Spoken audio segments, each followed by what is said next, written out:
Bonjour à tous. Donc, on se retrouve aujourd'hui pour un atelier sur l'assurance maladie et notamment la DSN événementielle. C'est un webinaire qui nous a été proposé par la CARSAT et CPM, Assurance Maladie, que nous remercions pour cette proposition et cette démarche parce que c'est vrai que c'est un sujet sensible dans nos cabinets et c'est toujours intéressant d'avoir le retour de ce qui se passe, de ce qu'on en voit, et de bien comprendre pour éviter les anomalies et que le circuit soit beaucoup mieux traité. Alors, le circuit de la DSN événementielle et les rejets du tableau de bord seront traités par Romain Meza, qui est conseiller informatique à la CPM 31. Deuxième partie avec la gestion des pièces jointes et la subrogation avec Sandra Caman, qui est conseillère informatique CPM 32. Et en dernière partie, nous aurons le dernier jour de travail, la réglementation sur le dernier jour de travail et les salaires établis avec Jérémy Florentin. Jérémy qui est conseiller informatique CPM 30. Voilà. En soutien, nous avons Sébastien Lemétayer, qui est ingénieur conseil CARSAC Languedoc-Roussillon et responsable des études prospectives.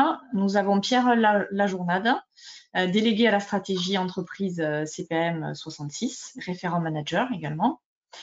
Et il y a aussi deux référentes techniques, Stéphanie de Saint-Riquet et Anne-Marie Berroyer, qui sont là pour assister et donner leurs compétences, surtout au niveau du traitement des questions, au final, quand il y aura besoin. Voilà. Donc, je vais laisser la parole à Romain Messa pour commencer sa présentation. Bonjour à tous. Donc, nous allons vous présenter un petit peu le circuit de la DSN événementielle, qu'est-ce qu'un signalement et ensuite quels sont les rejets du tableau de bord pour ensuite aborder les éléments liés aux pièces jointes, à la subrogation, au dernier jour de travail et au salaire établi. Donc, le webinaire ne devrait pas tarder à s'afficher.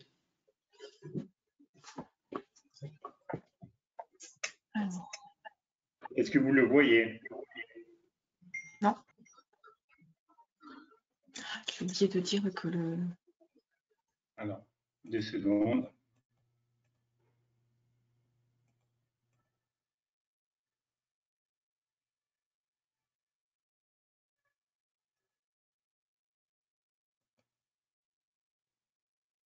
Est-ce que c'est bon maintenant? Oui. Vous me dites? C'est bon. Donc, nous pouvons continuer.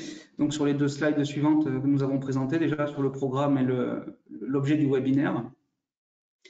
Et donc, ce qui va nous intéresser dans un premier temps, c'est le circuit de la DSN événementielle. Avant d'aborder les sujets du tableau de bord, les rejets ou les éléments réglementaires, même si vous êtes expert dans votre domaine, l'important c'était de recontextualiser le signalement DSN et notamment pouvoir le remettre dans le circuit à la fois vous vis-à-vis de la paye et pour nous, assurance maladie, ce dont nous avons besoin pour pouvoir lancer l'indemnisation. Donc, ce que vous avez déjà pu constater, maintenant que l'utilisation de la DSN événementielle est bien ancrée dans les usages, c'est qu'elle se substitue totalement à l'attestation de salaire qui se faisait à l'époque sur le portail Net Entreprise, solution qui est encore viable aujourd'hui, mais la DSN est là pour simplifier ce dispositif en reprenant tous les éléments de la paye que vous allez déclarer dans les blocs correspondants. Donc, ce qui est sur la slide suivante, notamment par rapport aux éléments liés à l'entreprise, aux salariés, au travail, au salaire et éventuellement aux événements que vous allez déclarer.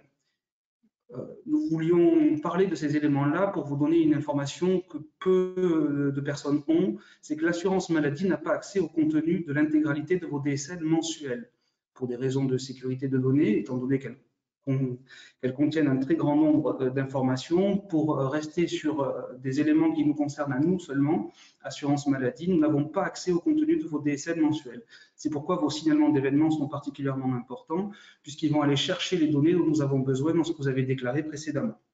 Et donc, nous avons un besoin de cohérence de données et de cohérence dans les déclarations. Donc, en ce qui concerne la cohérence des données, pour la slide 6, notamment, donc, Pour nous, ce qui est important, et ce qui est important aussi pour vous dans la qualité de vos DSN mensuels et de vos signalements d'événements, qu'ils soient à destination de la CPM, de la MSA ou encore de Pôle emploi, c'est que les données identifiantes viennent structurer les DSN, et ces données-là concernent à la fois les individus, le contrat et l'activité, et le siège et l'établissement de l'entreprise.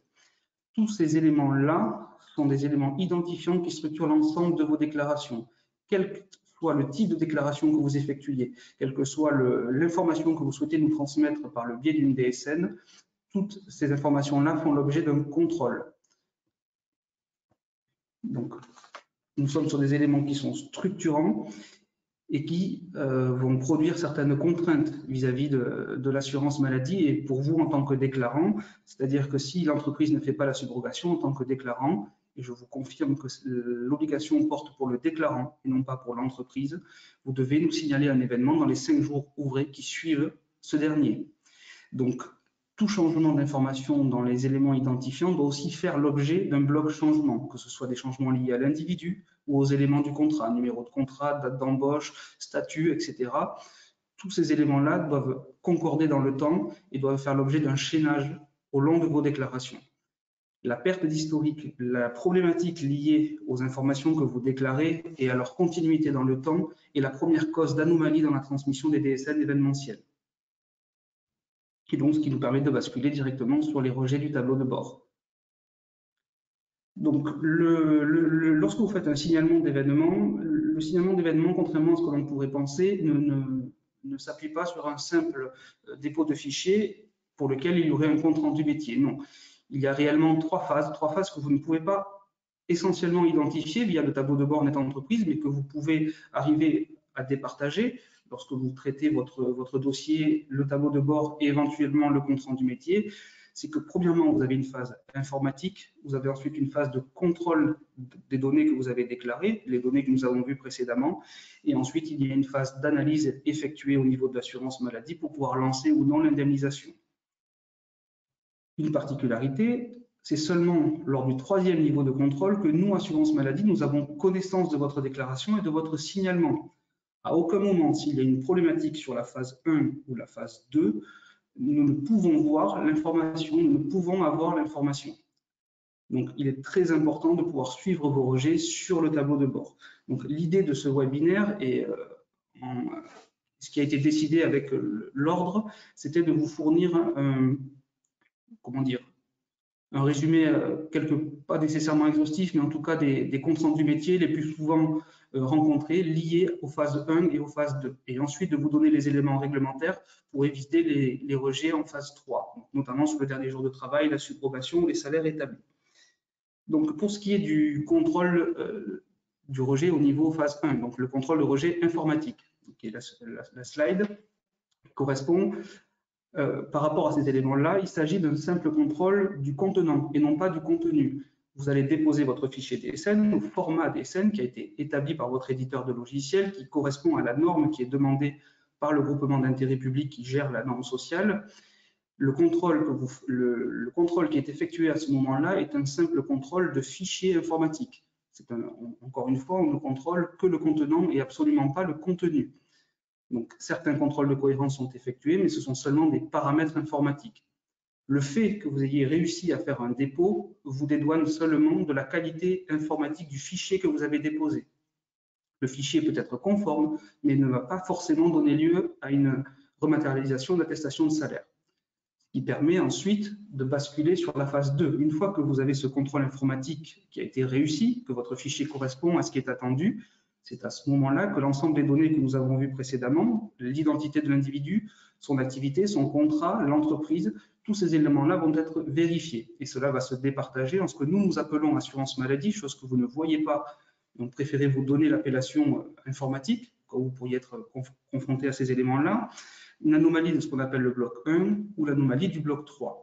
Ces anomalies, vous ne pourrez les exploiter que via votre tableau de bord ou votre logiciel, si votre logiciel intègre un lien avec le tableau de bord net entreprise. Il est donc primordial de s'assurer avec votre éditeur de logiciel que vous avez la possibilité de récupérer les informations du tableau de bord via votre interface du logiciel. Sinon, vous devrez vous connecter sur net entreprise et consulter le tableau de bord. Donc, par rapport aux anomalies du bloc 1, ce sont des anomalies qui contrôlent les informations liées à l'identité du salarié et éventuellement à des informations liées à l'identité même du signalement de DSN que vous venez d'effectuer. En cas d'anomalie du bloc 1, l'attestation de salaire ne se rematérialise pas. Nous insistons vraiment sur ce point. Ce n'est pas parce que vous avez eu un fichier conforme informatique, ce n'est pas parce que le fichier a été accordé que une attestation de salaire est nécessairement générée en caisse primaire d'assurance maladie. Donc, les anomalies de bloc 1 concernent l'identité du salarié sur les éléments suivants. Donc, par définition, et c'est bien normal puisque c'est une déclaration sociale qui va ouvrir de nombreux droits à vos salariés des entreprises, l'identité du salarié qui est déclarée en DSN doit être conforme avec tous les éléments dont nous avons connaissance, tous les référentiels, que ce soit le référentiel assurance maladie, SNGI et le logiciel de paye que vous utilisez. SNGI, c'est le système national de gestion des identifiants, ce qui permet l'attribution des numéros de sécurité sociale. Le bilan d'identification des salariés que vous pouvez consulter dans vos DSN mensuels permet en amont de régler les problèmes, les anomalies de bloc 1. En gérant via le bilan d'identification des salariés, vous pouvez voir quelles sont les déclarations qui ne sont pas conformes. Lorsque vous faites un signalement que vous n'avez pas pu corriger dans vos mensuels les éléments liés à l'identité du salarié, vous vous retrouvez avec 3 grands types d'anomalies, celles qui sont listées ci-après, c'est-à-dire que le salarié n'est pas retrouvé dans notre répertoire, le salarié est reconnu mais il y a des écarts, ou le salarié est inconnu, et là nous ne pouvons pas trouver de correspondance dans les bases de données. Donc globalement, même si les 3 erreurs ont une identité différente, on en arrive au même type de résolution. Si le salarié, par exemple, n'a pas été trouvé dans le répertoire national interrégime des bénéficiaires de l'assurance maladie, ce que nous appelons, nous, le NIAM, cela signifie que le dossier du salarié n'est pas à jour auprès de l'assurance maladie. Donc, ce n'est pas une problématique employeur, ce n'est pas une problématique déclarant, c'est une problématique de mise à jour du dossier de la part de l'assuré. Je prends un exemple. Vous aviez une personne qui travaillait dans une exploitation agricole, qui donc dépendait de la MSA. Ce n'est pas forcément le bon exemple puisque la MSA fonctionne avec la DSN. Vous prenez dans un autre régime d'assurance maladie et cette personne démarre une activité dans le régime général, elle n'a pas fait son changement de caisse. Par conséquent, lorsque vous allez utiliser la déclaration sera orientée soit vers la MSA si l'ancien régime utilisait la DSN, soit vous auriez un rejet. Et donc là, avant de faire toute action, c'est-à-dire soit de passer par la voie nette entreprise, soit de passer par une attestation de salaire papier, il sera nécessaire que le salarié mette à jour son dossier. Et donc pour cela, vous pouvez, vous, de votre côté, ou l'employeur peut contacter le 3679 et signaler la situation de manière à ce que nous mettions le dossier en attente. Une fois la situation corrigée, vous ne pourrez toujours pas faire de DSN, il sera nécessaire de faire une saisie sur Net Entreprise. Vous avez la même problématique avec le salarié reconnu, c'est-à-dire que on arrive à identifier le salarié, mais vous avez des informations discordantes. Notamment, ce qui arrive très souvent en Occitanie, dans les flux que nous pouvons exploiter, c'est qu'il y a une confusion entre le nom de famille et le nom de jeune fille, par exemple. Et dans ce cas-là, cela peut générer des erreurs puisque le système DSN ne parvient pas à identifier et à certifier l'identité de la personne pour laquelle vous déclarez des informations. Donc là, il y a plusieurs possibilités. Soit ce sont vos données dans votre logiciel de paie qui sont erronées, vous avez inversé nom marital et nom de jeune fille. Dans ce cas-là, il faut corriger et en attendant, il faudra utiliser une attestation de salaire sur Net Entreprise. Soit c'est nous qui nous sommes trompés, Caisse primaire d'assurance maladie, nous n'avons pas connaissance de ces éléments. Et donc, la salariée ou le salarié devra se rapprocher de nos services. Soit il y a véritablement un problème d'identité, et dans ce cas-là, encore une fois, cela relève du salarié et non plus du déclarant. Dans ce cas de figure-là, vous aurez la possibilité de transmettre l'attestation de salaire hors DSN, via Net Entreprise. Et enfin, le salarié inconnu, nous sommes exactement dans la même situation que précédemment. Il faudra mettre à jour votre fichier si l'erreur provient de vos déclarations, ou nous, Caisse primaire d'assurance maladie, mettre à jour nos fichiers. Dans l'attente, seule une procédure hors DSN sera acceptée pour pouvoir solutionner la problématique.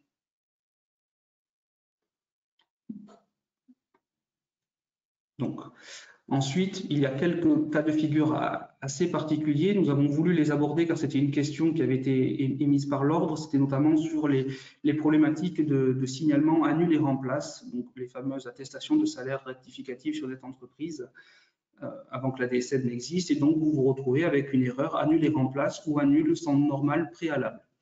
Donc, derrière cette appellation un peu barbare se cache tout simplement une problématique de numérotation de vos DSN annule et remplace. D'expérience à l'assurance maladie, nous avons pu constater que beaucoup d'éditeurs de logiciels ne donnaient pas nécessairement la main sur la fonction annule et remplace, ou en tout cas que la fonction était obscure pour les utilisateurs.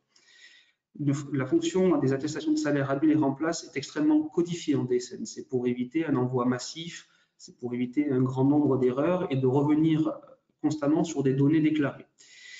Donc, la problématique, lorsque vous avez cette erreur, le plus souvent va se résoudre en prenant contact avec l'éditeur de logiciel pour vérifier que toutes les normes du cahier technique ont été respectées pour pouvoir faire des déclarations annule et remplace.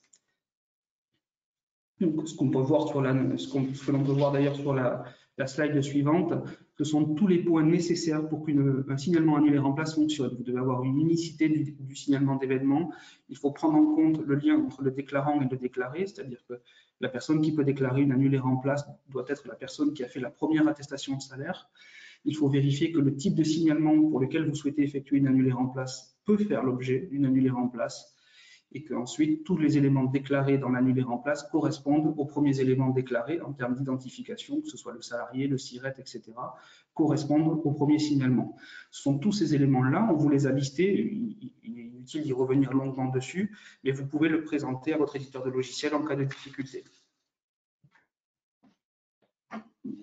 Après, nous venons aux anomalies dites de bloc 3 chez nous. Encore une fois, j'insiste, les termes bloc 1 et bloc 3 ne sont pas visibles via votre tableau de bord. Nous vous donnons l'appellation technique pour que vous puissiez, un jour, si vous êtes confronté à l'interrogation, pouvoir faire le nécessaire. Les anomalies de bloc 3 sont des anomalies qui viennent impacter l'historique d'informations dont nous disposons à propos d'un salarié, d'une entreprise, d'un individu. C'est-à-dire que tous les éléments que vous avez déclarés, à un moment donné dans les déclarations, il y a quelque chose qui ne permet plus de faire le lien entre les DSN mensuels et les signalements d'événements. Encore une fois, nous nous répétons, en cas d'anomalie sur le bloc 3, nous sommes toujours dans des anomalies sur la phase de contrôle intra-DSN. Nous n'avons pas connaissance de votre dépôt, nous n'avons pas connaissance de l'existence d'une attestation de salaire, nous n'avons pas connaissance d'une quelconque action du déclarant vis-à-vis de l'assurance maladie. C'est pour ça qu'il est important de suivre les rejets via le tableau de bord.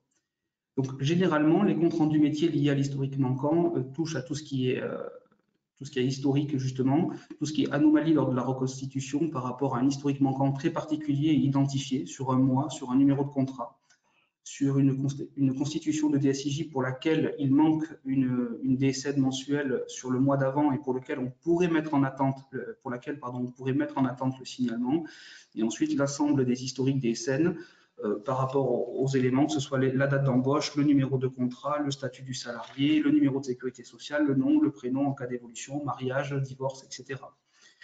Donc, quel que soit le type d'erreur que vous rencontrez par rapport à ces comptes rendus, il y a une démarche, une méthodologie à appliquer. Cette méthodologie, elle vaut pour vous comme pour nous et elle doit être identique dans la résolution du problème parce que pour vous, en tant que déclarant, elle engage votre responsabilité puisque c'est vous qui déclarez socialement les éléments liés à la paye que fournit l'entreprise à son salarié. Et donc, cette méthodologie, elle est identique pour nous si nous devons résoudre le problème et pour vous, pour corriger l'erreur. Donc, là où il est nécessaire dans un premier temps de chercher la problématique, c'est déjà de déterminer dans le temps quel est l'historique dont vous avez besoin pour pouvoir faire votre signalement. Prendre un exemple, vous avez un arrêt de travail maladie, il vous faut seulement 3 DSN mensuels précédant le dernier jour de travail. Donc, une fois que vous avez établi cette méthodologie, vous pouvez réfléchir et voir et chercher les données liées à l'historique. Donc, que ce soit le numéro de contrat, la date de début de contrat, l'identification du salarié ou la période de paie déclarée. Dans tous les cas, à partir du moment où vous avez identifié l'erreur, vous ne pourrez pas utiliser la DSN événementielle pour pouvoir faire un nouveau signalement. Vous allez devoir corriger les éléments dans la DSN mensuelle qui suit, mais vous devrez utiliser une attestation de salaire via le site Net Entreprise. si vous n'êtes pas arrivé à la suite des investigations à identifier l'erreur. Il faut nous en avertir de manière à ce qu'on puisse faire remonter l'ensemble de vos fichiers et vérifier qu'il n'y ait pas un problème de norme DSN au niveau national pour des informations qui devraient normalement correspondre et qui finalement n'apparaissent pas dans le système informatique. Et donc on en arrive au dernier point. Généralement, c'est une erreur qui est assez rare. En tout cas, lorsque la paye est gérée par des tiers déclarants et donc des experts comptables, c'est qu'il y ait des périodes de paie erronées qui étaient déclarées dans les DSN, qui ont été déclarées dans les DSN mensuels. Tout simplement, vous vous êtes rendu compte que votre salarié, on lui a fait payer à tort la mutuelle d'entreprise. Donc, vous faites un rappel de salaire sur les 6 premiers mois de l'année et donc vous êtes obligé de déclarer un rappel de salaire sur les 6 premiers mois. Le problème, c'est que dans la paye étant mensualisée, la DSN fonctionnant de manière mensualisée, lors de la reconstitution d'une attestation de salaire, les éléments liés au rappel ne seront pas nécessairement intégrés à l'attestation de salaire. Encore une fois, en présence de ces erreurs, il est inutile d'insister en DSN. Nous n'avons pas connaissance de l'erreur. Il vous faut de suite passer par une attestation de salaire sur Net Entreprise. Et donc, sur la période d'activité erronée, donc il faut bien vérifier que, premièrement, lorsque vous déclarez un arrêt de travail dans la DSN mensuelle qui suit la reprise d'activité, vous avez bien déclaré la reprise d'activité dans les blocs 60 dédiés, que les heures que vous déclarez sont bien raccrochées à un bloc rémunération, qu'ensuite, vous n'ayez pas des superpositions d'absence. Je prends un exemple, vous vous êtes trompé, vous avez déclaré un arrêt de travail et en même temps, vous déclarez un congé paternité. Donc, la DSN, à ce moment-là, ne pourra plus comprendre quelle est l'absence qui doit prévaloir et donc empêchera la reconstitution de votre attestation de salaire. Là, pareil, vous allez être obligé d'attendre votre DSN mensuel pour corriger l'erreur et en attendant, utiliser une attestation de salaire sur Net Entreprise. Donc, pour faire un petit état des lieux qui n'est pas exhaustif, encore une fois, les modalités de rejet des attestations de salaire en caisse primaire d'assurance maladie se fait notamment sur des problématiques de salaire établi, de dernier jour de travail, de période de subrogation ou encore de manque de pièces justificatives. Et c'est bien pour cela que nous avons ensuite développé ces parties-là par la suite. Donc, nous avons décidé de vous fournir un schéma récapitulatif de ce dont nous avons connaissance et à quel moment. Encore une fois, sur le premier contrôle, donc dit le contrôle informatique, si ce dernier échoue, nous n'avons pas connaissance de votre tentative. Au deuxième niveau de contrôle, s'il existe une anomalie au sein des DSN, que ce soit une anomalie d'identification ou une anomalie d'historique, pareil, nous n'avons pas connaissance de votre envoi, nous n'avons pas connaissance de l'information. Et donc, vous serez obligé de corriger l'envoi, très généralement, à 90% des cas, via une attestation de salaire sur Net Entreprise. Et ensuite, corriger les informations pour lesquelles vous avez identifié une erreur, vous avez identifié une erreur dans la DSN mensuelle suivante. Et enfin, le troisième niveau de contrôle concerne les anomalies de l'assurance maladie. C'est lorsque nous étudions votre attestation de salaire, puisque cette fois-ci, à ce niveau de contrôle-là, elle s'est rematérialisée, que nous détectons une erreur, une incohérence dans le dernier jour de travail, des salaires ou des manques de pièces. Je vous propose, merci Romain, maintenant d'aborder la gestion des pièces jointes en DSN. On va faire un point dessus, comme l'a dit Romain, c'est un point qui est très important puisque ça permet souvent l'indemnisation des dossiers. Donc, comme vous le savez également, depuis le passage à la DSN, les pièces jointes ne peuvent plus être mises et intégrées directement à vos signalements d'arrêt de travail, contrairement à Net Entreprise. Donc, forcément, nous avons mis à votre disposition une nouvelle procédure de transmission des pièces jointes qui se fait par mail désormais. Ici, vous retrouverez la liste des pièces jointes qui sont acceptées. Mais attention, quand on dit acceptées, ça ne veut pas dire qu'elles doivent être systématiquement transmises. Par exemple, je prends le bulletin d'hospitalisation. C'est une pièce qui doit être envoyée à la base par le salarié de l'entreprise. Mais dans le cas où le salarié ne pourrait pas faire les démarches, car il serait dans un état grave, par exemple, nous pouvons tout à fait accepter que vous transmettiez par mail le bulletin d'hospitalisation. De même, pour les arrêts de travail du type risque maternité, Donc là où on a besoin de l'extrait d'acte de naissance ou de la pièce d'état civil pour pouvoir enregistrer la date d'accouchement afin de basculer en paiement en postnatal, c'est normalement une démarche qui incombe au salarié. Il peut tout à fait déclarer le nouveau-né depuis son compte Amélie directement et ça vous dispensera, vous, de cette transmission. Donc ça, c'est pour le risque maternité et le risque paternité. De la même manière, les justificatifs d'adoption peuvent être aussi transmis par les salariés. Vous retrouverez en bas de cette diapositive la fiche DSN 2364. C'est un lien qui est cliquable. Attention à bien vous mettre en mode diaporama. Vous serez en fait basculé directement sur le site Net Entreprise qui renvoie aux détails justement de la transmission des pièces jointes en DSN. Et vous retrouverez aussi la liste dessus des adresses mail de chaque CPAM, puisque la pièce jointe nécessaire à l'indemnisation doit être transmise au département auquel est rattaché le salarié. Vous avez ici un petit récapitulatif justement des pièces jointes avec quelques conseils pour que l'indemnisation soit plus rapide.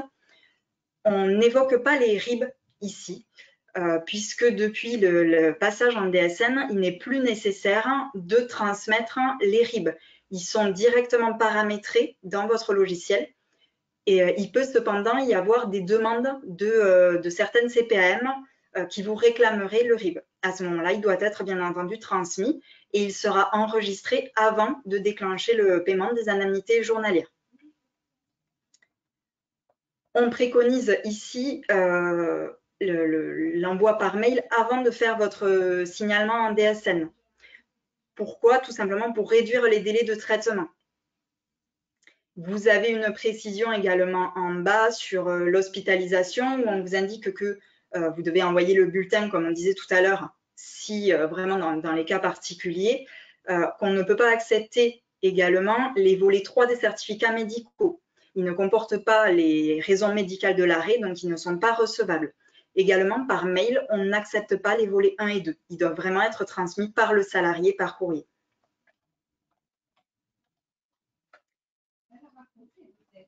On peut ensuite aborder le point suivant sur la subrogation. Alors, c'est un principe qui est très important, la subrogation. Donc, pour rappel, je pense que vous le connaissez tous, mais les conventions collectives de certaines entreprises peuvent prévoir le maintien de salaire pendant l'arrêt de travail. Donc, la subrogation permet de percevoir directement les indemnités journalières et après, c'est l'entreprise qui verse ou non un complément de salaire qui vient s'ajouter aux indemnités journalières que nous versons. Donc, nous versons directement à l'entreprise. Attention, il y a vraiment des points de vigilance à avoir sur cette subrogation puisque ça fait partie des rejets qui sont réguliers ou des indus. Donc, par exemple, en cas de subrogation, le point très important à retenir, c'est de bien indiquer la période maximale prévue par la convention collective. C'est-à-dire que si la convention prévoit 3 ans de maintien de salaire, l'attestation de salaire pour l'arrêt initial doit bien indiquer les 3 ans. On sait qu'avec la DSN, il y a certains logiciels qui renseignent automatiquement les dates de subrogation en fonction de la date de l'arrêt. Donc, il faut bien penser à les modifier ou éventuellement voir avec l'éditeur si ça peut être paramétré différemment. Donc, bien toujours vérifier ces dates de subrogation avant l'envoi des signalements. Si jamais, malgré tout, vous avez fait une erreur dans la déclaration, ce qui peut arriver, vous allez avoir 2 cas de figure. L'arrêt de travail ou la période erronée n'ont pas encore été indemnisés et l'autre cas où l'arrêt de travail ou la période erronée ont déjà été indemnisés. Nous avons une règle en interne, c'est-à-dire que toute période qui est déjà indemnisée conformément à la déclaration reçue ne peut pas faire l'objet de régularisation, y compris si on reçoit par la suite une attestation rectificative qui modifie les dates de subrogation. Donc, c'est vraiment un point de vigilance ou alors il faut vraiment faire dès que possible une DSN annulaire en place afin de modifier justement les périodes de subrogation. Sur la slide suivante, vous retrouverez des exemples de justement quand est-ce qu'on va faire une régularisation et dans quel cas, au contraire, on ne pourra pas intervenir. Donc, en fait, ce qu'il vous faut retenir, c'est que si l'attestation rectificative est réceptionnée après la mise en paiement de l'arrêt de travail, il n'y aura pas de régularisation. Au contraire, si elle est réceptionnée avant la mise en paiement, on pourra régulariser. Et si elle est réceptionnée au milieu des paiements, c'est-à-dire s'il y a déjà eu une première partie qui a été indemnisée, mais qu'il reste une seconde partie à indemniser, on va pouvoir régulariser à partir de la date de réception de votre attestation de salaire.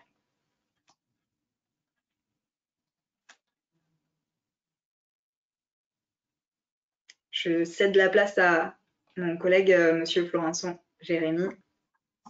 Merci Sandra. Bonjour à toutes et à tous. Moi, je vais vous parler donc 2 points aussi très importants lors de l'établissement de votre DSN. Le premier est donc le fameux DJT, la date de dernier jour de travail. Donc la notion très importante à avoir donc pour le calcul de la date de dernier jour de travail et à aussi sensibiliser vos clients à vous remonter cette information. Donc c'est de savoir si le salarié a commencé sa journée. Pour simplifier effectivement vos déclarations avec la mise en place de la DSN, le jour, en fait, la date de dernier jour de travail que vous devez mentionner sur une attestation et la veille du jour d'arrêt maladie, à condition que votre salarié n'a pas commencé sa journée de travail. Donc, par rapport à la législation, effectivement, toute journée commencée, donc toute journée commencée n'est pas indemnisable par la CPAM. Donc, si on prend effectivement ces 2 exemples un arrêt donc du 15, journée non commencée, la date de dernier jour de travail sera le 14. Par contre, sur un arrêt du 15, journée commencée, la date de dernier jour de travail sera le 15, puisque la journée aura été commencée. Petite information aussi, nous sommes en indemnité journalière, donc il n'est pas nécessaire vraiment de calculer la date de dernier jour de travail effectif au sein de l'entreprise. Pour vous simplifier aussi vos déclarations, en fait, si l'arrêt est daté d'un lundi, la date de dernier jour de travail sera la veille, sera le dimanche. Donc dimanche, samedi, même s'il n'y a pas de travail le week-end, jour férié, peu importe. À partir du moment où la journée n'est pas commencée, la date de dernier jour de travail sera la veille de la date de l'arrêt. Donc très important cette notion de date de dernier jour de travail puisque ça donne à la CPAM le point de départ de l'indemnisation. Donc c'est un point très important à être très vigilant. Et comme je vous ai dit tout à l'heure, peut-être à sensibiliser vos clients pour qu'ils vous remontent l'information. Je sais que très souvent, ils vous envoient l'arrêt comme ça, un petit peu but de décoffrage. Vous n'avez pas plus d'informations que ça. Donc, l'arrêt est daté du 15, mais vous n'avez pas l'information de savoir s'il a commencé sa journée ou pas. Donc, c'est une information assez importante à aller récupérer auprès de vos clients dans des cas d'arrêt maladie. Donc la nature, en fait, comme je vous disais, pour la date de dernier jour de travail, simplifiez vos déclarations. Vous indiquez la veille donc de l'arrêt de travail, à condition que la journée n'a pas été commencée, quel que soit ce jour. Donc ça peut être un jour, comme je vous ai dit, un dimanche, un samedi, un week-end non travaillé habituellement. Ça peut être un jour férié, ça peut être donc un congé, ça peut être un repos compensateur, ça peut être une absence, peu importe. Pour faire simple au niveau de la détermination de la date de dernier jour de travail, il faut simplement déterminer si, à la date de l'arrêt, le salarié a commencé sa journée ou pas. Et si ce n'est pas le cas, c'est la veille. L'information aussi importante à connaître, c'est que votre salarié ou les salariés de vos clients peuvent avoir plusieurs arrêts sans forcément reprendre le travail. Donc, plusieurs arrêts avec des risques différents. C'est ce qui complique un petit peu la chose pour vous en tant qu'expert comptable, puisqu'il faut avoir effectivement les informations donc, de l'arrêt, du risque de l'arrêt, et surtout avoir l'information de savoir si le salarié a repris le travail entre-temps ou pas. Là, dans l'exemple qu'on a, on a un exemple un peu plus assez rare, mais assez complexe, mais qui dessine bien la situation. Vous avez donc un arrêt, par exemple, du 15 mai au 25 mai, qui est un arrêt maladie. Donc, le travail qui vous incombe est de faire un signalement DSN maladie au 15 mai avec une date de dernier jour de travail au 14 mai. Cela, on part dans l'hypothèse que le salarié n'a pas commencé sa journée. Donc, l'indemnisation, bien sûr, le point de départ de l'indemnisation en comptant la carence se fera à partir du 15. Ce qui peut se passer assez fréquemment dans cet exemple-là, c'est que le médecin, donc là on est dans une salariée bien sûr, hein, qui est en état de grossesse et qui est en congé maternité à compter du 23 juin, comme c'est mentionné sur l'exemple. Ce qui arrive assez fréquemment, c'est que suite à un arrêt de travail, comme là par exemple du 15 mai au 25 mai, le médecin peut prescrire une prolongation qui va combler du 26 mai au 22 juin, qui va aller jusqu'à son congé maternité. Et le fait qu'il coche à ce moment-là la case arrêt en rapport avec la pathologie de grossesse fait que informatiquement, le congé pathologique va être injecté au niveau du dossier de la salariée au début de cet arrêt-là. Donc là, nous nous retrouvons en fait avec 4 arrêts, donc 2 risques différents, mais c'est à chaque fois un risque qui est différent. Donc ça impacte 4 arrêts différents, ce qui vous incombe de faire 4 signalements différents puisque nous changeons de risque à chaque arrêt. D'accord? Donc je me répète, mais le premier arrêt donc, est un maladie au 15 mai, un signalement DSN avec une date de dernier jour de travail au 14 mai, donc pour le paiement au titre de la maladie. Le congé pathologique qui va être injecté, comme je vous disais, automatiquement du 26 mai au 8 juin. Donc, ça vous incombe de faire une DSN événementielle maternité avec une date de dernier jour de travail au 14 mai, puisque je répète, tant que le salarié n'a pas repris le travail, la date de dernier jour de travail ne changera pas. Donc, ce sera toujours le 14 mai pour l'indemnisation des 14 jours. Sur le point 3, nous reprenons un arrêt maladie, puisqu'il n'y a que 14 jours de pathologie. L'arrêt est prescrit jusqu'au 22 juin. Donc, ça implique qu'il y a un nouvel arrêt maladie. Donc, ce qui vous incombe au point 3 de refaire un signalement DSN événementiel maladie avec une date de dernier jour de travail toujours au 14 mai. La salariée n'a toujours pas repris le travail, donc la date de dernier jour de travail ne changera pas. Alors, petite information, vous allez vous dire qu'effectivement, le signalement au point 3 va être totalement identique que le signalement au point E. Oui, mais il est indispensable. Pourquoi? Parce que le signalement au point 2 va terminer, va clore l'arrêt maladie du 15 mai au 25 mai.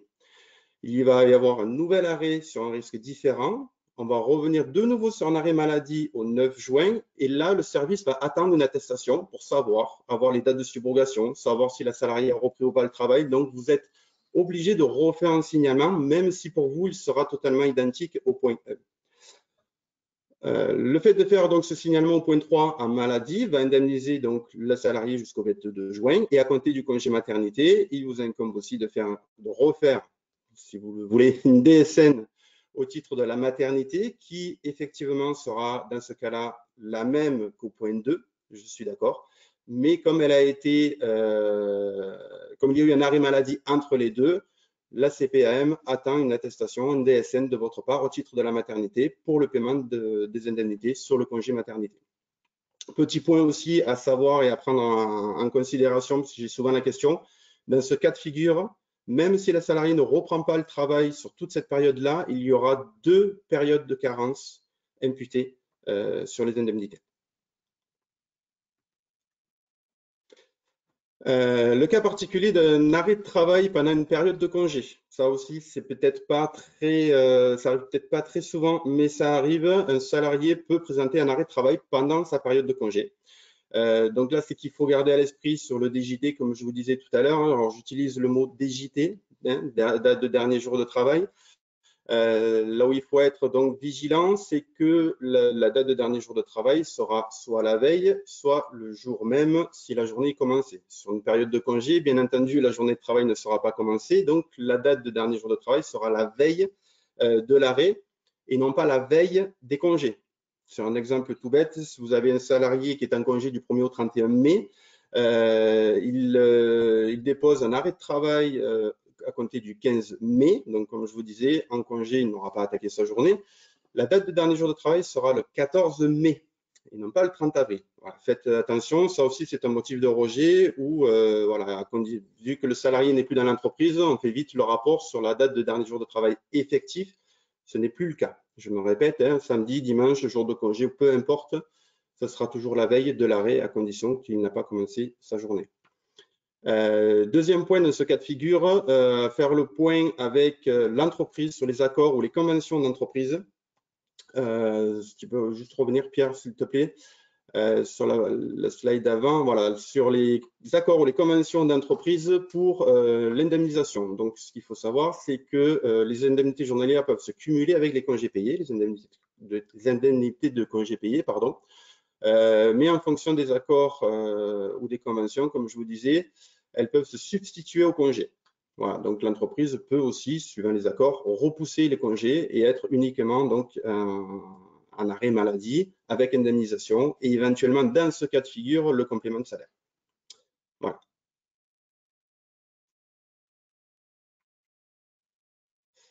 Deux points un petit peu qui sortent un petit peu de l'ordinaire, le congé sabbatique ou le congé sans solde. Là, par contre, il n'y a pas d'indemnisation possible. Donc voilà, le salarié ne peut pas présenter forcément un arrêt de travail puisque là, on est sur carrément une suspension de contrat. Donc, il n'y a pas d'arrêt de travail indemnisable.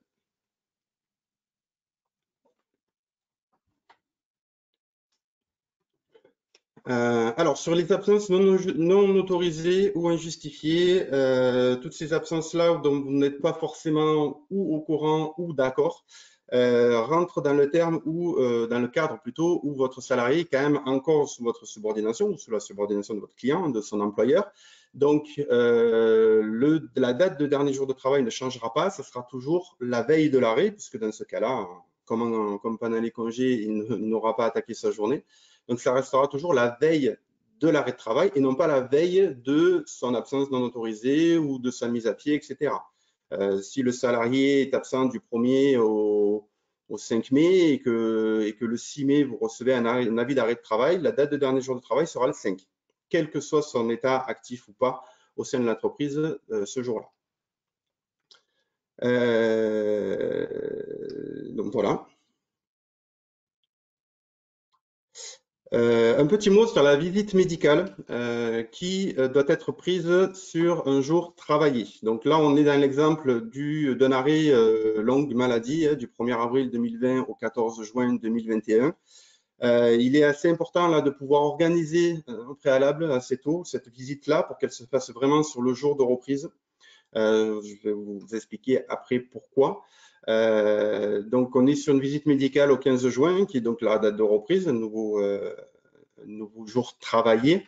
Le salarié, que ce soit un accident de travail ou en maladie, peut être amené par son médecin, même son médecin traitant ou le médecin conseil de la sécurité sociale à reprendre le travail, puisque sa pathologie lui permet de reprendre le travail.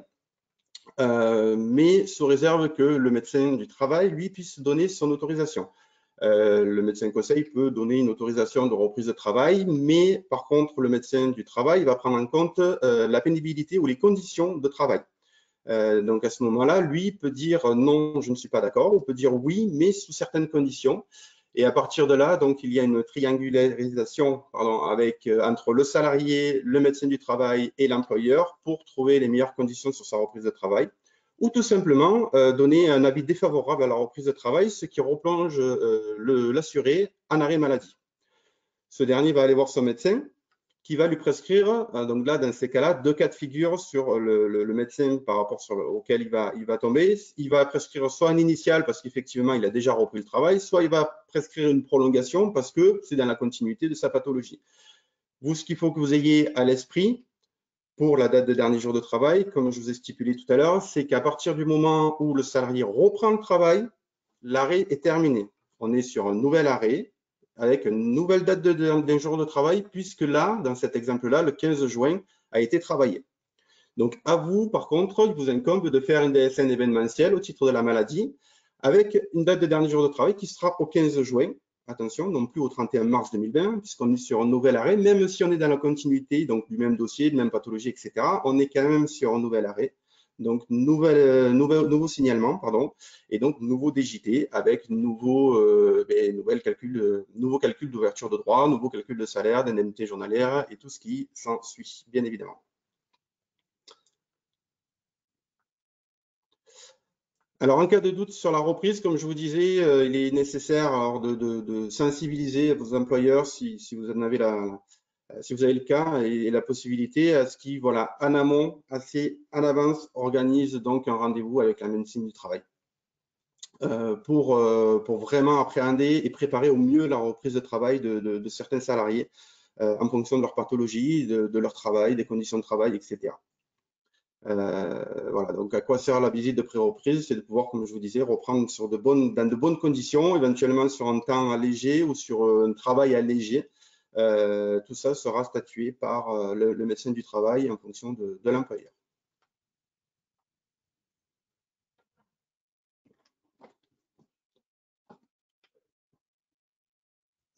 Alors là, après, juste un petit mot pour dire que peu importe la nature de l'arrêt, ça n'influence pas la date de dernier jour de travail. Donc, quel que soit le risque, ce sera toujours la veille à partir du moment où la journée n'est pas commencée ou le jour même si la journée est commencée. Un petit mot sur le risque accident de travail. Accident de travail, comme sa définition l'impose, c'est un accident qui a eu lieu en temps et en lieu de travail. Donc, un salarié qui a un accident de travail le lundi, il en découle que sa journée a été commencée. Donc, sur l'attestation de salaire, la date de dernier jour de travail sera le lundi.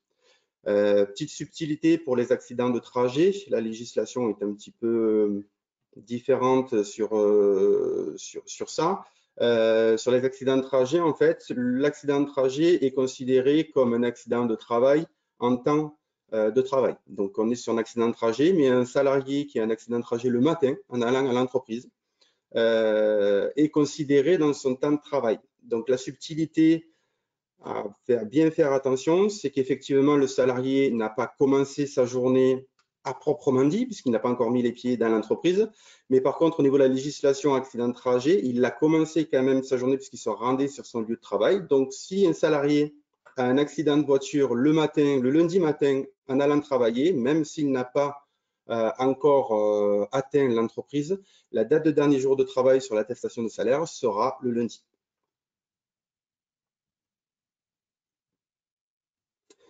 Alors, un petit mot sur les salaires rétablis. Donc, c'est vrai qu'à l'heure actuelle, sur les DSN événementiels, c'est totalement transparent pour vous, mais il est quand même nécessaire d'avoir la notion, hein, quand même, bien que vous l'ayez par rapport à Net Entreprise, mais la notion de savoir ce qui est réellement un salaire rétabli, dans quel cas on rétablit un salaire, on ne le rétablit pas, pour que vous puissiez voilà, être vigilant aussi là-dessus et pallier à certains problèmes de paramétrage. J'en reviens sur la date de dernier jour de travail aussi. Certains logiciels incrémentent automatiquement la date de dernier jour de travail. Donc là, si vous n'avez pas la main dessus, alors certains logiciels permettent de la modifier. Certains logiciels laissent carrément la main au déclarant. D'autres logiciels, à l'heure actuelle encore, incrémentent une date de dernier jour de travail automatiquement sans pouvoir la modifier. Donc ça, c'est un élément à faire remonter à votre éditeur dans les plus brefs délais. Et donc, au niveau des salaires rétablis, donc tout est calculé aussi en fonction de vos mensuels, de votre paramétrage, etc. Et ça, c'est totalement transparent pour vous. Donc, le salaire rétabli, sur la définition d'une indemnité journalière, c'est pour donc compenser un manque de rémunération suite à une absence maladie. Donc, pour calculer le manque de rémunération, la législation impose donc de prendre une moyenne des 3 derniers mois de salaire du salarié pour en faire voilà, une moyenne pour déterminer ce que l'on appelle le gain journalier brut sur lequel sera calculée l'indemnité journalière. Il se peut que le salarié, sur ces 3 mois-là, ait eu des absences. Donc, la notion qu'il vous faut avoir à l'esprit et qu'il faut bien aussi également se faire préciser par votre client lors de l'arrêt ou dans ces cas de discussion sur des salaires rétablis, c'est est-ce que l'absence est autorisée ou est-ce qu'elle ne l'est pas? Il y a ces deux choses simplement à savoir. Est-ce que l'employeur a autorisé cette absence ou est-ce qu'il ne l'a pas autorisée? Vous avez là un petit peu le panel des absences qui sont autorisées. Hein. On est des absences des maladies, accidents de travail, du chômage, des congés, une absence autorisée, congés sans solde, etc. Période de grève, voilà, si c'est fait dans les règles. Donc, dans le cadre où, là aussi, il faut faire le distinguo, où il n'y a pas de subrogation ni de maintien de salaire. D'accord, puisque s'il y a subrogation et maintien de salaire, effectivement, ces salaires seront directement régularisés sur les bulletins de salaire. Donc ça, c'est le calcul, c'est pareil, c'est la DSN qui va faire le calcul à votre place. Par contre, là où il faut être vigilant, c'est s'il n'y a pas de subrogation ni de maintien de salaire, si un salarié a été absent une semaine pour toutes ces raisons-là, Il faut par contre que sur l'attestation de salaire, sur le mois de référence, le salaire soit rétabli à hauteur d'un temps plein, enfin, de son temps de travail sur le contrat de travail. Bon, deux exemples. Dans les congés payés fractionnés, bien sûr, vous rétablissez. Les contrats à temps partiel, alors vous rétablissez à hauteur de la rémunération du temps partiel, bien entendu. Quelqu'un qui est à 80 heures, vous allez rétablir à 80 heures. L'idée est de rétablir de toute façon sur les éléments qui figurent sur son contrat de travail.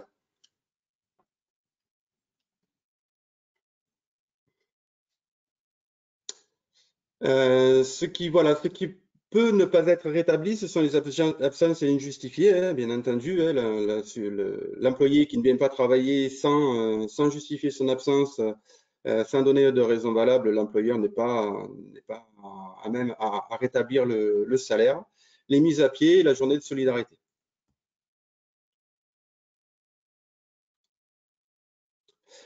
Donc, la composition du salaire rétabli. Donc, un salaire rétabli est comme un salaire plein qui est pris en compte pour le calcul de l'indemnité.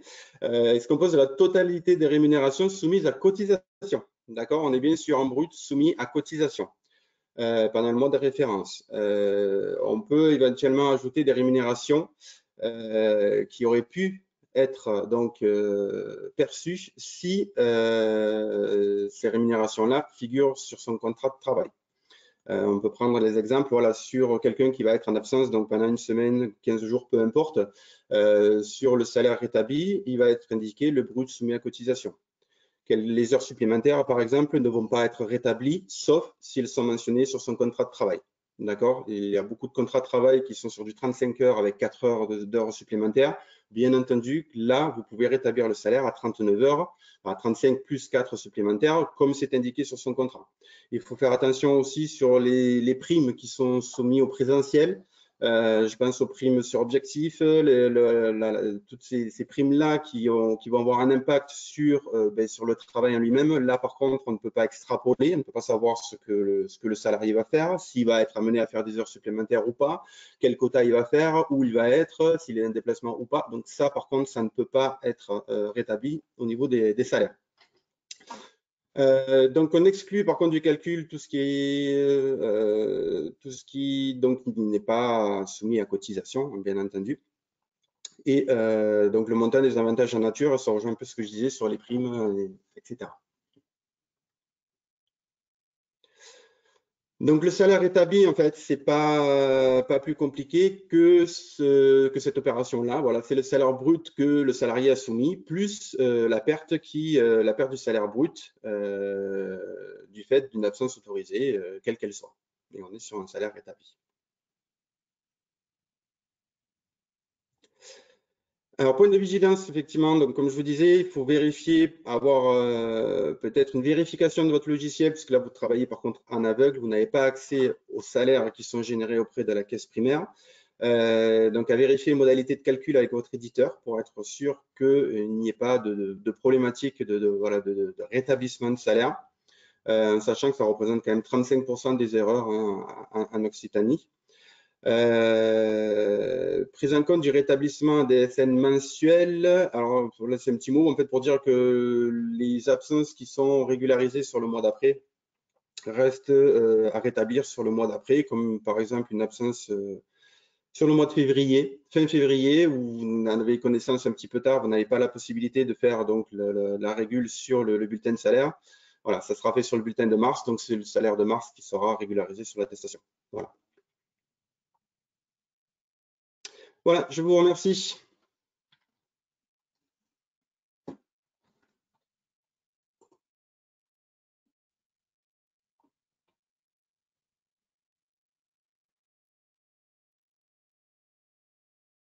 Alors, écoutez, on a noté, merci pour toutes ces interventions, on a noté un certain nombre de questions. On va revenir sur le début de l'exposé. Donc, c'est une question sur les anneaux DSN. Est-ce que le prénom est bloquant? Alors oui, le prénom peut s'avérer bloquant, surtout sur les prénoms composés, où des fois nous avons dans l'état civil un prénom composé enregistré, et la personne déclare dans son contrat de travail seulement la première partie du prénom ou autre. Le problème, c'est ce qui vaut ce sont les informations enregistrées auprès de l'état civil et de nos répertoires à nous qui prévalent par rapport à ce qui est déclaré par le salarié auprès de son entreprise pour l'établissement du contrat de travail. Ok, merci. Alors, ensuite, il y avait d'autres questions. Alors, il y en avait une sur les arrêts sont-ils indemnisés même si le salarié est en congé payé? Donc ça, vous avez répondu carrément dans le support. Donc ça, on va pas la passer. Quand le médecin s'est trompé et qu'il a indiqué le 15 comme date d'arrêt, alors que le salarié était encore en arrêt au travail, voilà, le médecin se trompe quand il rédige son arrêt. Comment il faut corriger, en fait? Alors, ce qu'il faut bien avoir à l'esprit, c'est que l'indemnisation d'un arrêt est effective à partir du moment où on a l'attestation de salaire donc de l'employeur ou donc du déclarant, de l'expert comptable, et une prescription médicale. C'est-à-dire que voilà, l'arrêt va être indemnisé, donc couvert par une prescription médicale, mais surtout avec le point de départ d'indemnisation qui est la date de dernier jour de travail. Donc, si effectivement le salarié peut aller voir son médecin le 15 au soir après sa journée de travail et le médecin machinalement lui fait un arrêt au 15, ça en revient au déclarant donc de mentionner une date de dernier jour de travail au 15 pour une indemnisation à partir du 16. Comme je disais tout à l'heure, la journée est commencée, là elle est carrément finie, donc c'est à l'employeur de mentionner la date de dernier jour de travail au 15. Mais c'est pas bloquant de votre côté, de toute façon. Ça ne sera pas bloquant puisqu'on va se baser sur l'attestation de l'employeur et on va indiquer une date de dernier jour de travail au 15, donc une indemnisation à partir du 16. Ok, très bien. Autre question. Alors je passe sur des questions qui étaient un peu plus à la fin, Sandrine, et puis on reviendra un peu au début. Comment est indemnisé l'accident de trajet en maladie ou en accident du travail? Un accident de travail.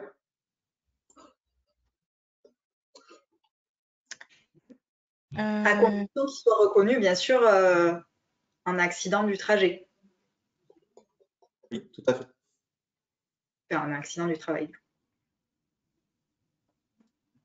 Ok. Peut-être que Stéphanie de Seriquet peut nous éclairer sur ce point. Si Stéphanie est là, si elle nous entend.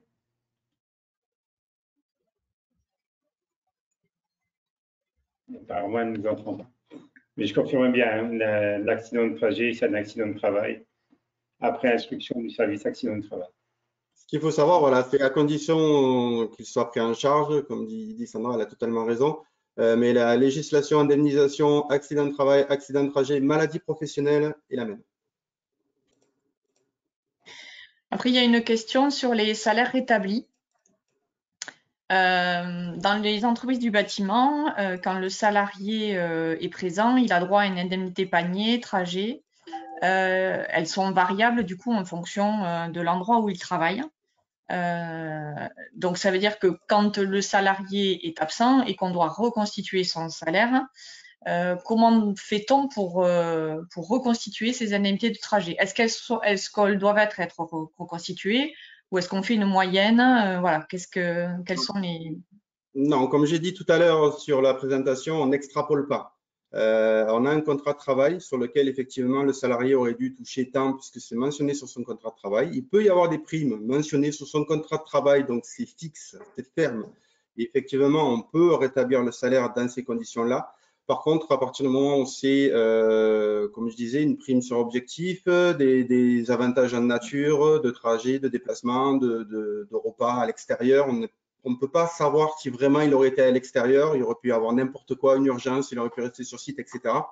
Donc, on n'extrapole pas, on reste vraiment sur du concret, sur le contrat de travail. Et tout le reste, par contre, n'est pas à rétablir. Donc ça veut dire que concrètement, dans ce cas-là, on reconstitue le salaire de base, et on rajoute les indemnités panier trajet qu'il a réellement perçues. Et on n'en compte pas pour la période d'absence. Alors, toujours pareil, à vérifier avec l'entreprise. C'est un travail vraiment entre eux et l'entreprise. La CPAM prendra effectivement ce qui sera déclaré dans les meilleures conditions. C'est à vérifier avec l'entreprise, les accords, les conventions et le contrat de travail, surtout le contrat de travail faisant foi. D'accord.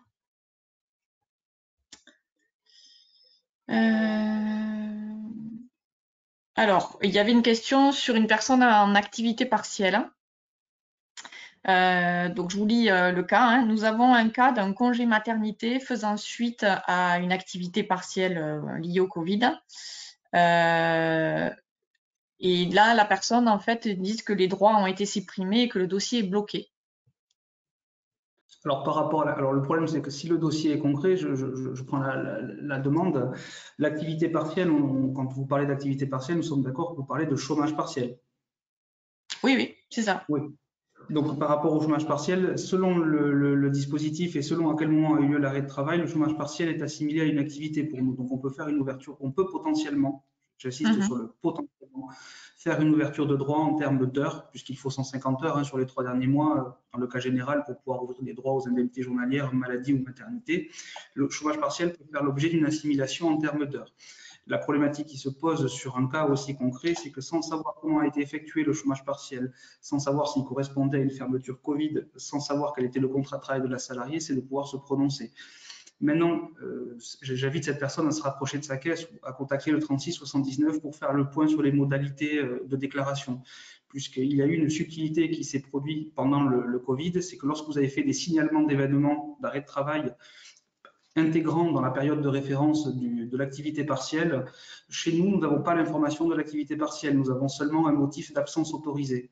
Donc c'est pour ça que souvent, sur ce type de signalement d'arrêt de travail, nous avons repris contact soit avec le tiers déclarant, soit avec l'entreprise pour avoir confirmation que ce n'est pas seulement une absence autorisée, que c'est bien du chômage partiel. Est-ce qu'on est dans ce cas de figure où on n'a pas eu l'information? Et dans ce cas-là, il faut vraiment que le cabinet comptable concerné et l'entreprise prennent contact avec le 3679. D'accord. Je rebondis, effectivement, je me permets sur ce que dit Romain. Comme il le précise, en fait, en DSN, il n'y a pas le motif d'absence, effectivement, chômage partiel, comme il y a sur Net Entreprise. C'est-à-dire que même si vous le sélectionnez dans le logiciel, ça remonte automatiquement en absence autorisée. Alors, bien sûr, normalement, ce dispositif était plutôt rare hors période Covid. Maintenant, avec la période qu'on a connue, on se rend compte qu'il y a énormément d'attestations, forcément, qui auraient eu nécessité de remonter avec cette absence de chômage partiel. D'accord. Alors, en lien avec Net Entreprise, une autre question. On n'a pas accès à l'attestation de salaire dématérialisée, j'imagine, plutôt que rematérialisée. Sinon, où? Je ne l'ai jamais vu. Sur Net Entreprise, alors Net Entreprise, oui, ce qu'il faut savoir, c'est que c'est un portail Internet, donc il n'y a aucun historique, aucune sauvegarde de données, pour des raisons de sécurité. Par contre, le téléservice vous permet, une fois que vous avez rempli toutes les étapes, il vous génère une attestation de salaire, laquelle il faut imprimer pour conserver, puisque c'est vraiment le suivi de votre déclaration. Tous, même tous les navigateurs interprètent cette fenêtre-là comme un pop-up. Donc, il suffit juste d'autoriser les pop-up sur votre navigateur pour qu'à la fin du téléservice, l'attestation soit générée avec tous les éléments que vous avez déclarés. Tout à fait, je confirme. Comment rétablir les salaires lors du versement d'un 13e mois en 2 fois via la DSN? Alors, je ne comprends pas bien la question. Là, on est sur alors rétablir les salaires. Il n'y a pas eu d'absence, donc après, ça peut être une erreur de déclaration. Je pense que je vais rebondir sur ce que disait Romain tout à l'heure. À ce moment-là, il faut qu'il y ait une modification qui est faite sur la mensuelle et il faut refaire derrière une attestation indiquant qu'effectivement, il y a eu ou un oubli ou un retard sur le versement d'un 13e mois ou autre.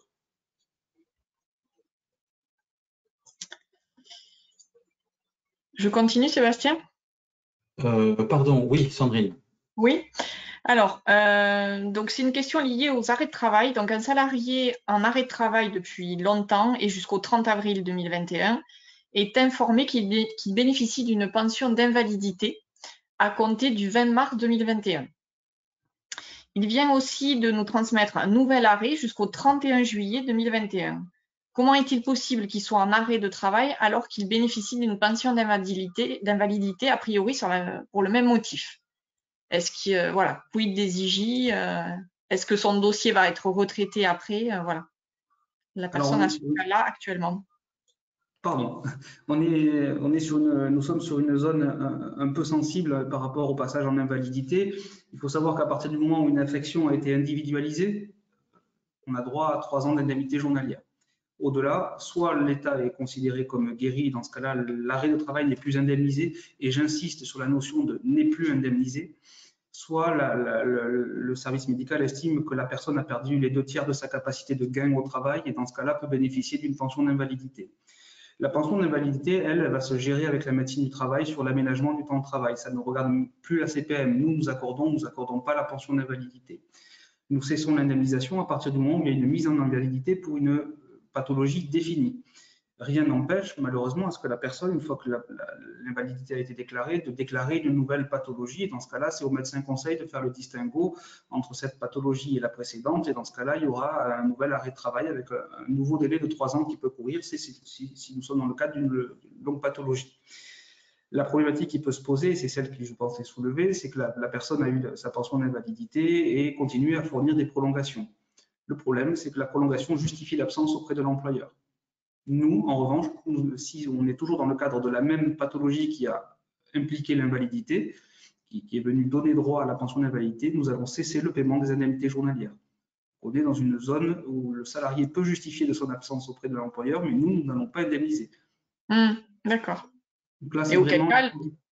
Et auquel cas, le salarié n'a pas droit au maintien de salaire prévu en tant qu'arrêt de travail, puisqu'il ne perçoit pas d'IJ. Puisqu'il ne perçoit pas l'indemnité journalière. Maintenant, généralement, dans les contrats de prévoyance, il y a aussi des contrats de rappel par rapport à l'invalidité, de pension d'invalidité complémentaire, entre guillemets, je ne me souviens plus le terme exact. Et la problématique pour ces personnes-là, et c'est tout l'intérêt de la slide sur la prévention de la désinsertion professionnelle, c'est d'anticiper les 3 ans, d'anticiper la mise en invalidité pour éviter ce genre de situation. Vous avez un salarié qui peut potentiellement, pour des raisons qui lui sont totalement indépendantes, qui peut se retrouver sans indemnité journalière, alors qu'avec la médecine du travail, d'autres dispositifs auraient pu être mis en place pour une reprise d'activité sans en arriver jusque-là. D'accord. Alors, je refais un point, Jérémy, sur le dernier jour de travail. Quand le salarié a travaillé, admettons, le 15 et que l'arrêt est daté du 15, il y a quelqu'un qui mentionne que malheureusement, on a parfois des refus et on nous demande de corriger le dernier jour de travail. Alors, il peut y avoir effectivement une interrogation. Ça arrive suivant, parce qu'il peut y avoir un rejet, puisque la date de dernier jour de travail va correspondre au jour d'arrêt. Donc, le technicien, en fait, va demander simplement à l'employeur de confirmer la date de dernier jour de travail. Mais je confirme, par contre, il faut rester sur la date du jour si la journée a été commencée. D'accord. Question sur la DSN cette fois-ci. Faut-il renseigner tous les prénoms figurant sur l'attestation de droit, même si le salarié n'utilise que le premier? Il faut renseigner tous les prénoms que vous indique le bilan d'identification des salariés lorsque vous déposez votre DSN mensuel. Lorsque vous déposez votre DSN mensuel, vous avez un bilan d'identification qui est remis suite à l'étude de toutes les déclarations que vous avez effectuées pour chacun des individus, chacun des salariés de l'entreprise. Et c'est ce bilan-là qui fera foi et qui vous donnera les informations à indiquer dans vos DSN mensuelles prochaines, notamment sur les noms, prénoms attendus.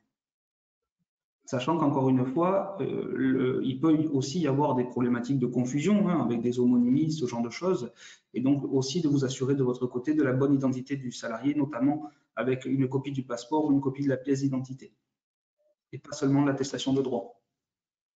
Par définition, nous sommes soumis aux informations que nous transmettent les assurés. Donc, si la personne vous transmet une attestation de droit avec son nom de jeune fille, alors que ça fait 10 ans qu'elle est mariée, mais qu'elle ne nous a jamais signalé son mariage, nous n'aurons pas la bonne information. D'accord. Alors ensuite, il y avait une autre question pour les accidents de trajet concernant toujours le dernier jour de travail. Donc, quand l'accident de trajet a lieu le matin, Donc, le jour de travail, on considère qu'il n'est pas commencé. Non, justement. C'est ce que j'ai expliqué tout à l'heure. C'est la subtilité de l'accident de trajet. C'est le seul cas où effectivement l'employé n'a pas encore mis les pieds à proprement dit dans l'entreprise, mais par contre, au niveau de la législation accident de trajet, sa journée de travail a commencé, puisqu'il est couvert par l'accident de travail. Donc le DJT sera le jour de l'accident de trajet. D'accord, mais du coup, vous allez le prendre en compte, en charge qu'à partir du lendemain. Oui, tout à fait. Puisque Mais au niveau de la l'employeur, législation, toute journée commencée n'est pas indemnisable par la CPM. d'accord. Donc, c'est à l'employeur d'assumer cette journée. Oui. Mais en accident de travail, en accident de trajet, c'est pas la même réglementation. Pour vous, c'est la même. Une convention peut-être de l'entreprise qui prévoiront peut-être pas d'indemniser la totalité de la journée, voire peut-être ne pas l'indemniser du tout. Mais nous, en tout cas, on ne doit pas l'indemniser, on l'indemnisera. Ok.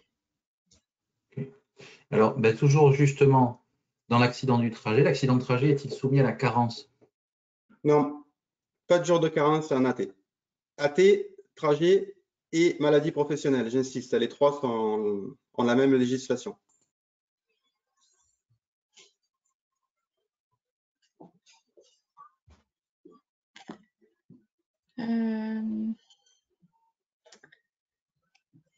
Alors, il y a une question sur un cas. Un médecin a refait un arrêt de travail à un salarié à une date antérieure à l'initiale. Comment traiter ce nouvel arrêt?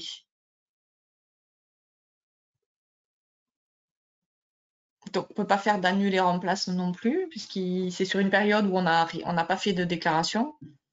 Donc, C'est important de souligner dans ce cas-là, sur la date de dernier jour de travail, c'est encore une fois d'avoir un échange avec l'employeur pour avoir vraiment la date de dernier jour de travail. Là, dans ces cas-là, en fait, ce qui arrive souvent, c'est qu'on en reçoit une prolongation avant l'initiale ou voilà, quelque chose comme ça. Donc, il peut y avoir un arrêt à partir du 15, mais on va recevoir la prolongation du 20, on ne va pas comprendre. Donc, la CPM va l'interpréter comme un initial et va payer à partir du 20.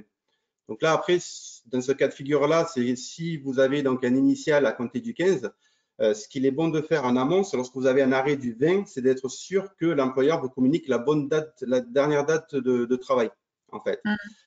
Si vous indique bien le 14 en disant le 14 il était là, mais le 15 il n'était plus là, il est en arrêt de travail. Même si vous n'avez pas forcément l'arrêt, ça peut être une date de dernier jour de travail pour justement éviter ces rejets. d'accord. Sinon, une annule et remplace avec la date de dernier jour de travail effective. D'accord. Où voit-on le salaire, où voit-on le salaire rétabli sur notre logiciel ou sur Net Entreprise? Donc sur les logiciels de paye, ça dépend si on a accès au contenu de l'attestation de salaire. Et sur Net Entreprise, c'est nous qui les saisissons.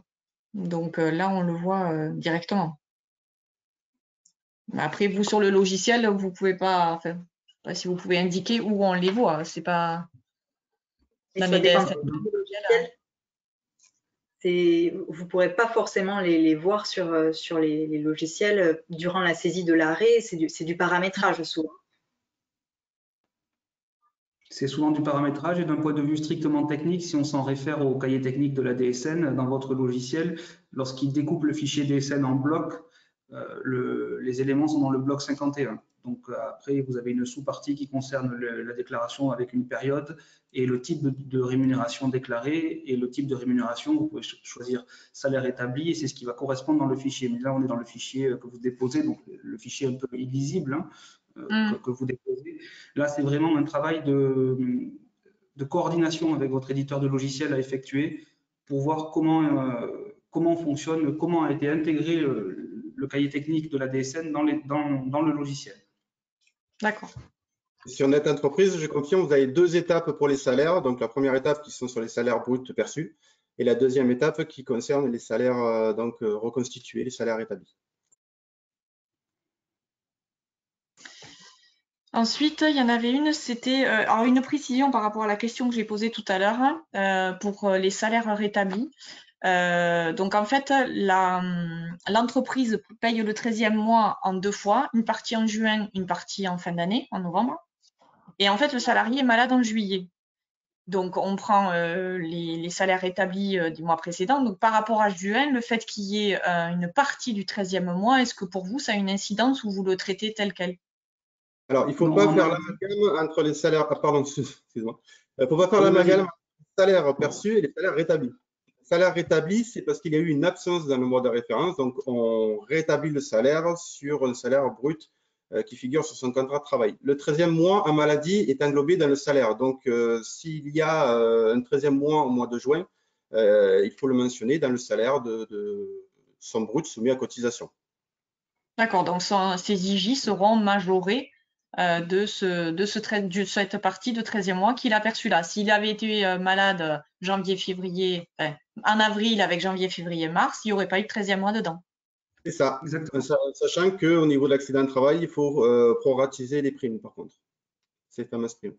Mais en maladie, oui, c'est salaire plein pot. Donc effectivement, il y a un avantage si ça tombe, s'il y a le mois de juin dedans, dans ce cas-là, alors que s'il y avait le mois de février. D'accord.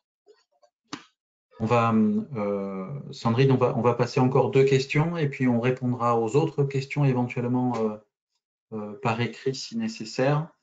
Alors, vous nous montrez, mais c'est une réponse qui avait été donnée tout à l'heure. Comment voir l'attestation de salaire sur Net Entreprise, car je ne peux jamais les voir. Donc, c'est ce que tu dis. Il n'y a pas d'historique sur Net.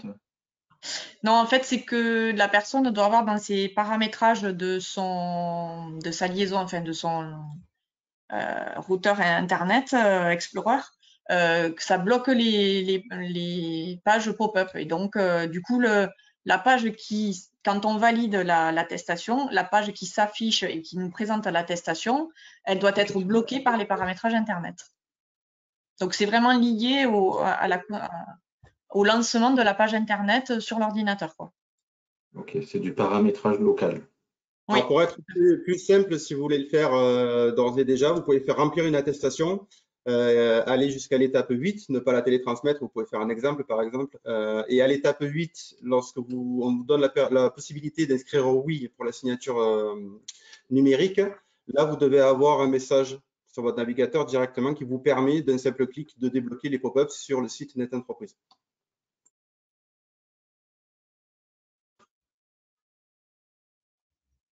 Sandrine, je vous laisse faire la dernière question. Oui, alors s'il y a une prime de fin d'année dans les 3 mois pris en compte dans la DSN, alors elle est prise en compte pour l'indemnisation comme si elle concernait seulement les 3 mois. Exemple, idem s'il s'agit d'une prime exceptionnelle. Bon, je pense qu'on y a répondu avec la notion du 13e mois. Donc ça, c'est bon si c'est un arrêt maladie. Tout à fait. Ou maternité. Pris en compte tel que. Ok. Bon, je pense qu'on a fait le tour des majorités des questions. Il y a quelques questions encore, mais voilà. Pour le trajet, si vous voulez. Pardon? Je peux apporter la réponse pour le dernier jour de travail pour les accidents de trajet et confirmer l'information. L'accident de trajet, il a lieu le matin, la journée est due par l'employeur au même titre qu'un accident de travail classique et c'est couvert par l'article 433-1 du Code de la sécurité sociale. Parfait.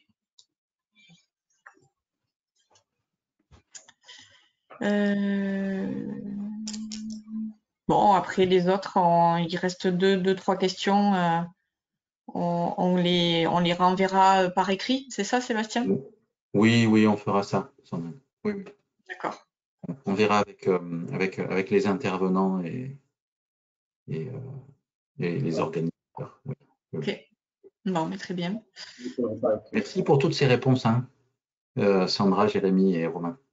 Merci, oui. Concernant le questionnaire, Sébastien, vous voulez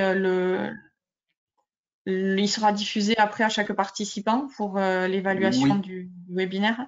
Oui, c'est ça. Vous allez recevoir un questionnaire avec donc 7 questions questions à chaud sur la tenue de ce webinaire, l'intérêt de ce webinaire, et puis sur des sujets, des thématiques d'autres webinaires qui pourraient vous être proposés. Donc, vous allez recevoir automatiquement ce questionnaire sitôt que cette présentation aura été terminée. Beaucoup de questions sur le téléchargement du document, du support. Dans la rubrique « Documents à distribuer », vous avez le diaporama en PDF ou en PPT. Et vous avez également le questionnaire qui va être transmis. Oui, donc il y a la version PowerPoint pour que vous puissiez avoir accès aux liens hypertextes qui avaient été préparés sur les fiches DSN notamment. Voilà. Bon, mais le webinaire est terminé. Merci à tous pour cette présentation qui était très claire. Moi, j'ai trouvé ça très bien. Mais d'ailleurs, il y a des personnes qui disent que c'était un super webinaire. Donc, voilà. Autant déjà vous le dire d'entrée. Bon, mais bonne fin d'après-midi à tous et puis au prochain webinaire. Merci. Merci à toutes et tous. Merci aux intervenants. Merci à l'ordre des experts comptables. Avec plaisir.